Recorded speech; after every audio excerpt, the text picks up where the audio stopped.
Welcome to this episode of the Missing Link for SLP's podcast. I am here with Hallie Sherman, who I'm so excited to have you on tonight, Hallie.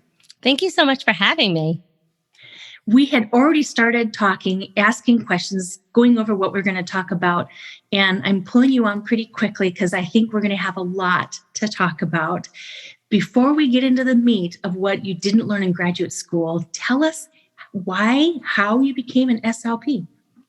Sure. So my story might be different than others, maybe. I went to undergrad as a complete undecided student. I had no idea what I wanted to do with my life. I didn't know if I wanted to go into working with children, education, business. I was being told by each of my parents to go one route or the other. And I decided, let's just go in undecided and figure it out as I went along. And I met a friend freshman year who told me that she was going for speech pathology. I'm like, what is that?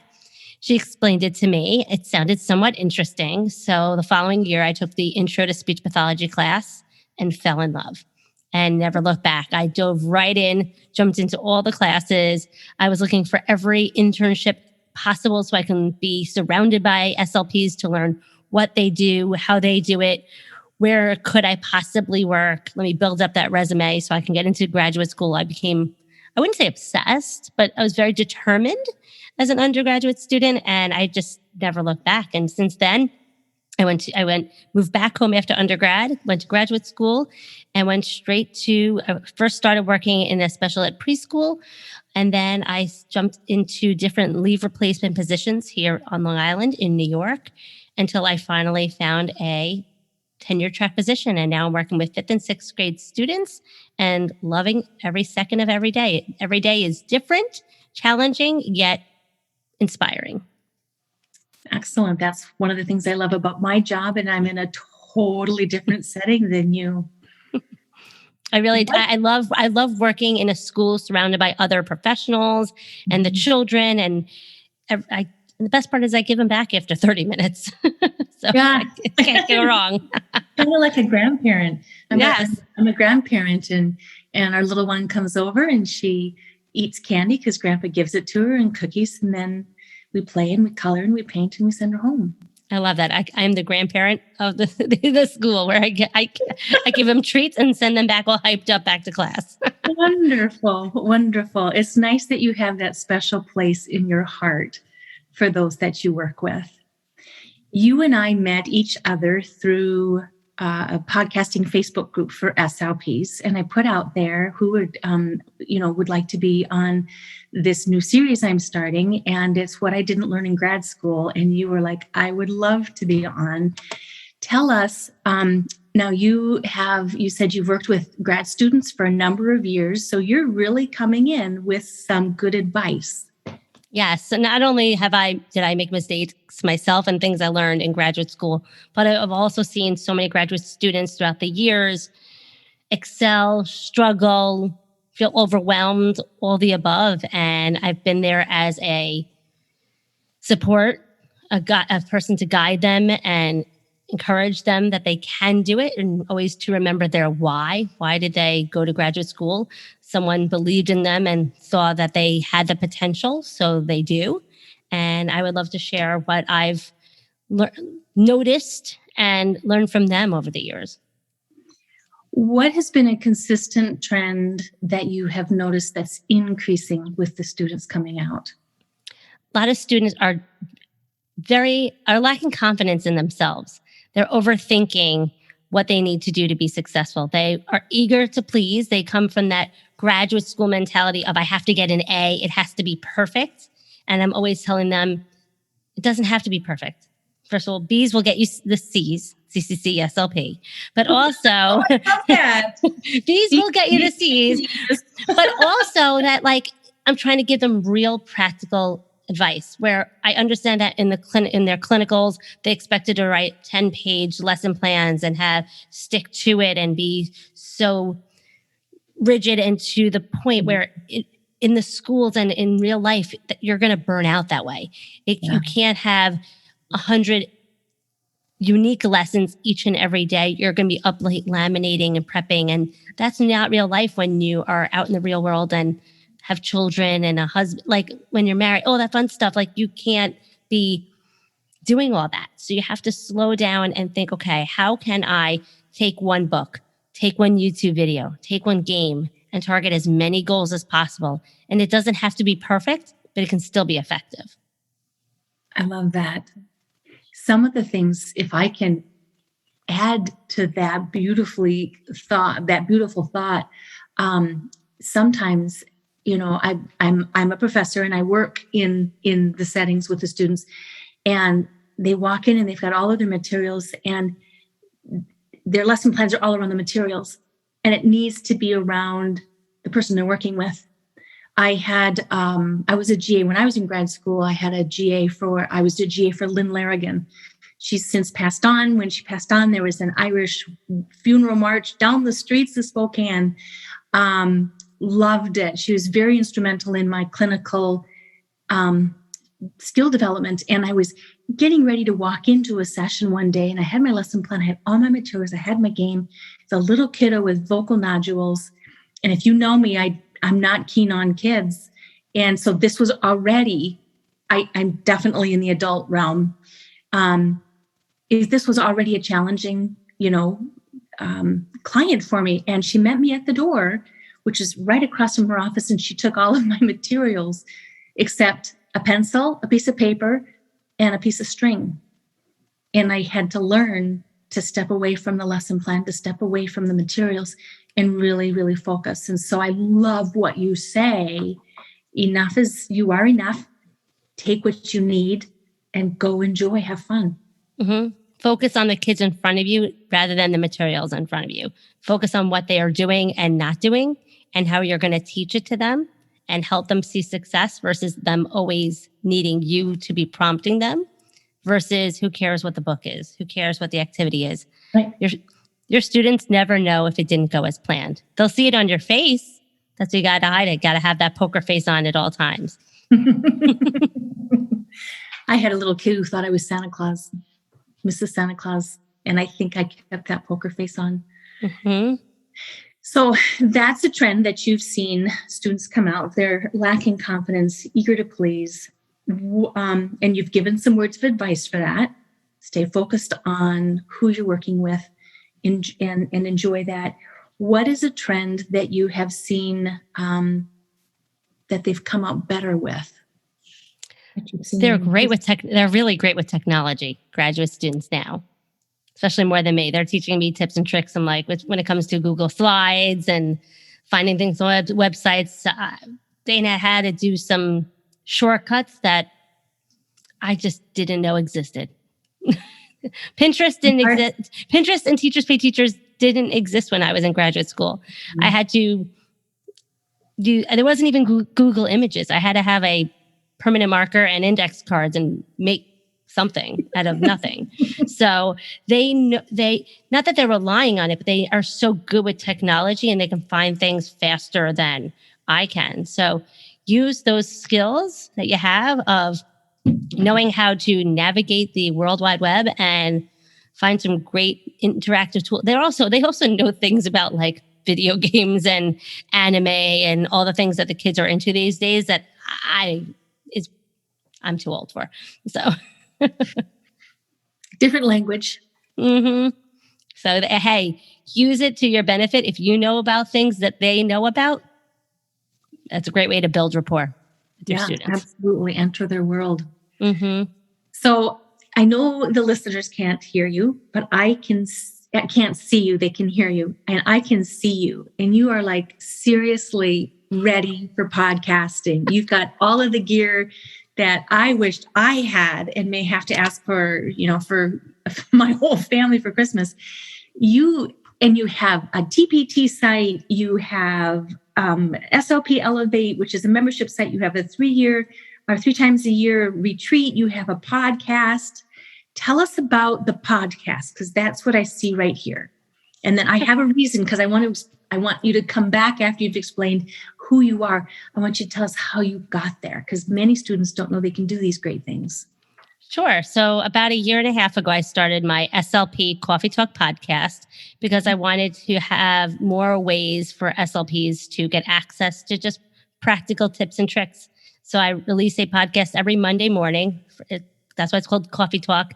It's the jolt or the caffeine you need to start the week or day, that inspiration you need. It's very short, bite-sized episodes that you can digest in a short commute or while just sipping your cup of morning coffee. And like I said, so I started my Teachers Pay Teacher store like 8-9 years ago. Mm-hmm. And ever since then, things just slowly developed over there. But I love being able to podcast and be in someone's ear, encouraging them that they can do it. And here's some extra tips and tricks to help them get there.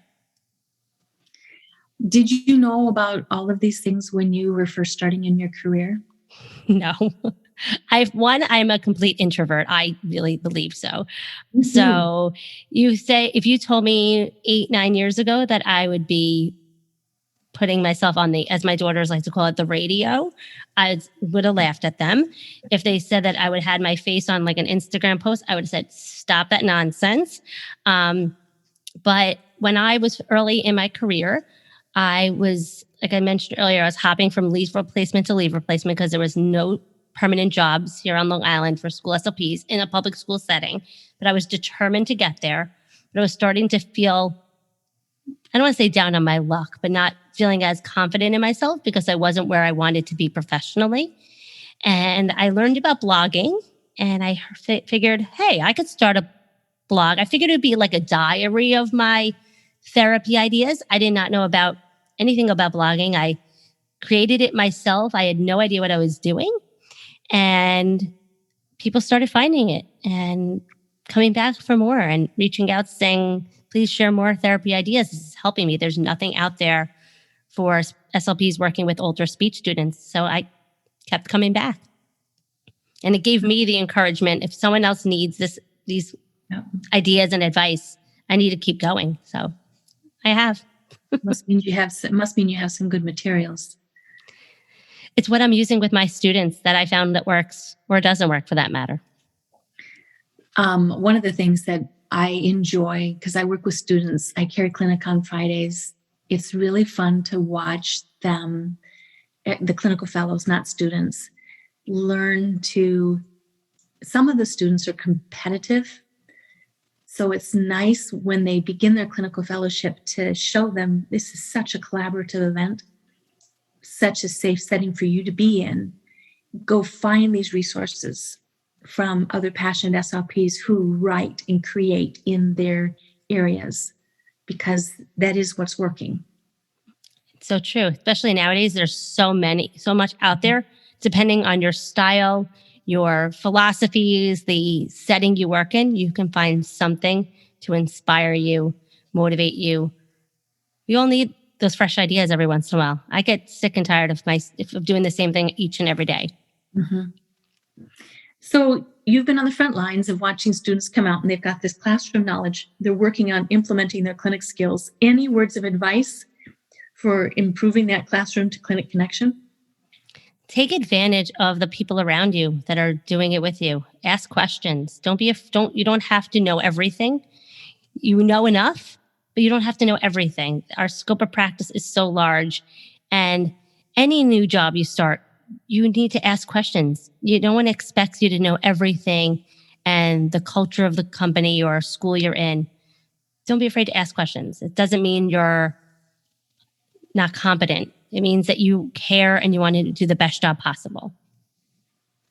And when I sit and do medical charts, I'll come across a medical term I don't know, and I'll look it up. We don't have to know everything. Oh, no, there's disabilities that come my way or goals that I haven't worked on in forever. Like I've had maybe one cochlear implant case in my entire career. If I have another one tomorrow, I need to do some PDs and reading up and making sure that I know exactly what I'm doing to best work with that student. So, can you pull out 3 things? This might be putting you on the spot. 3 things that you did not know in graduate school that you now know. Oh my God, so much. One, I didn't know how to work with older speech students. And that's what I'm working with now.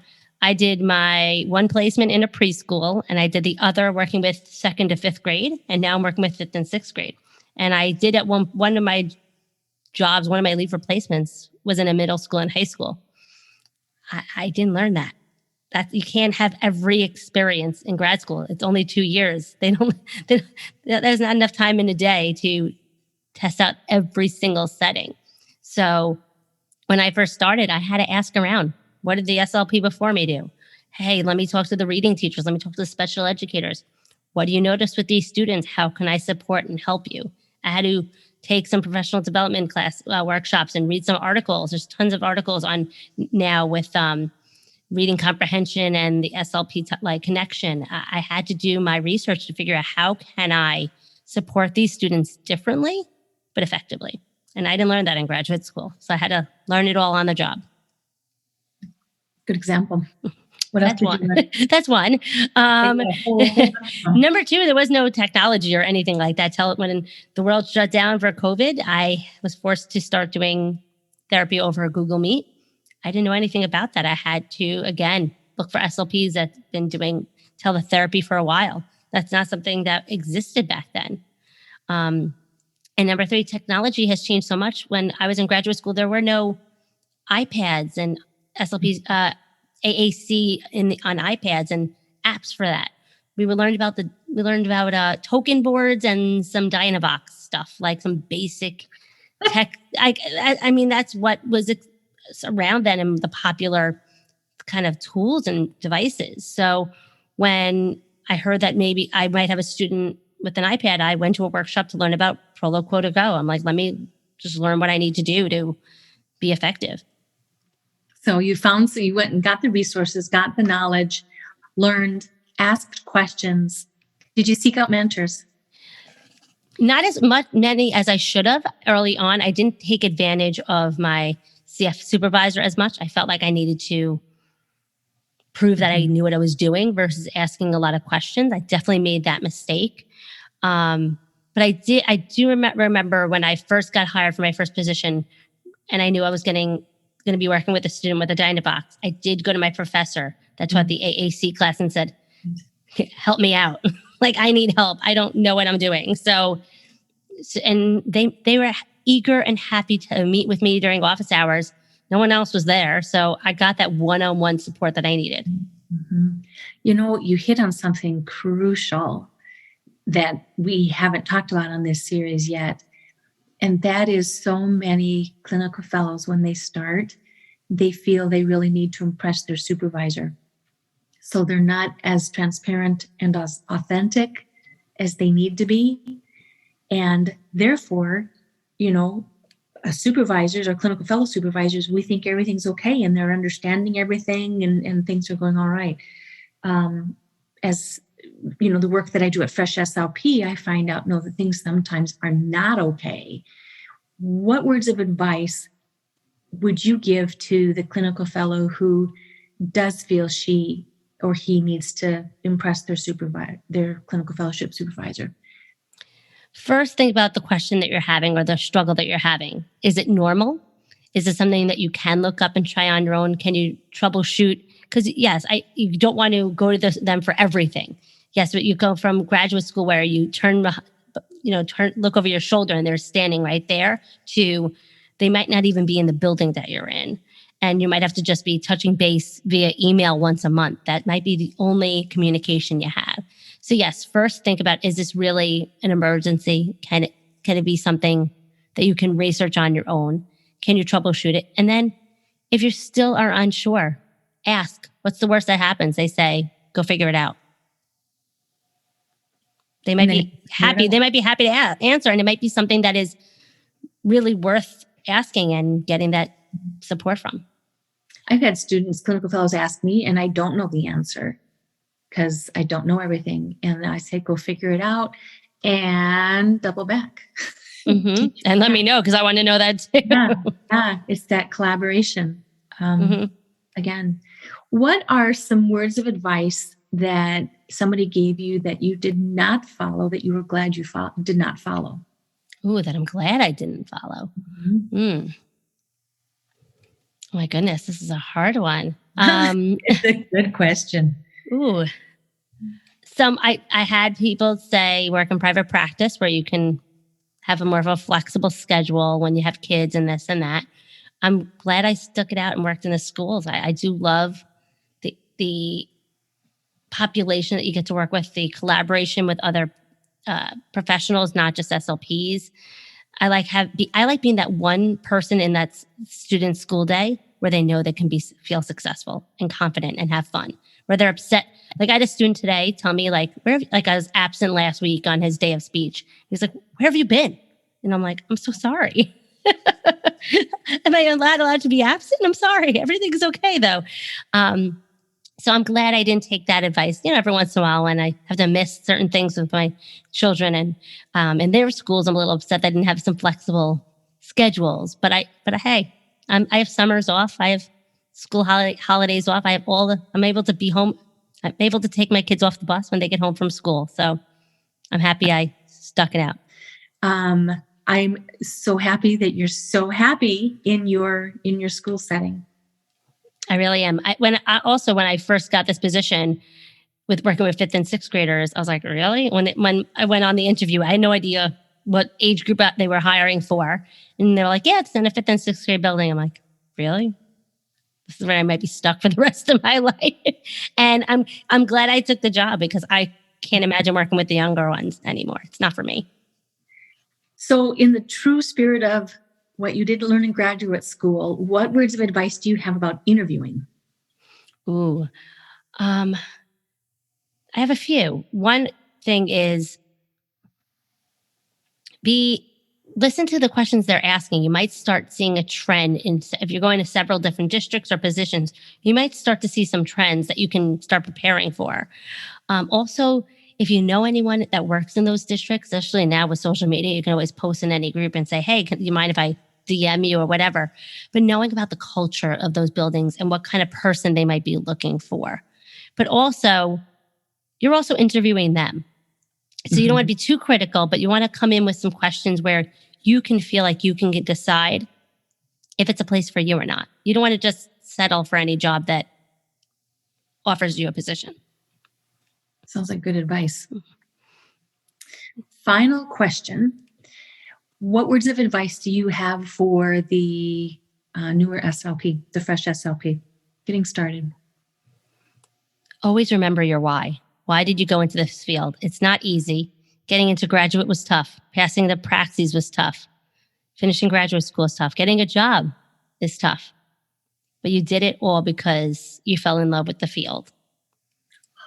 And remember your why. For those tough days when you want to cry, crawl into a ball, or call in sick because you just don't want to do it, remember your why and remember the impact you're making on these clients, these students, whoever you're working with, that someone's relying on you to make such an amazing impact. We get the pleasure of providing children or whoever you're working with each and every day with communication and the ability to be a successful student, successful communicator, and person in society. And our parents are looking at us to make an impact. Teachers are looking at us for help.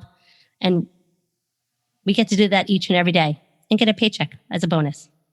It's an excellent note to end on. Thank you for coming. My pleasure. Thank you so much for having me.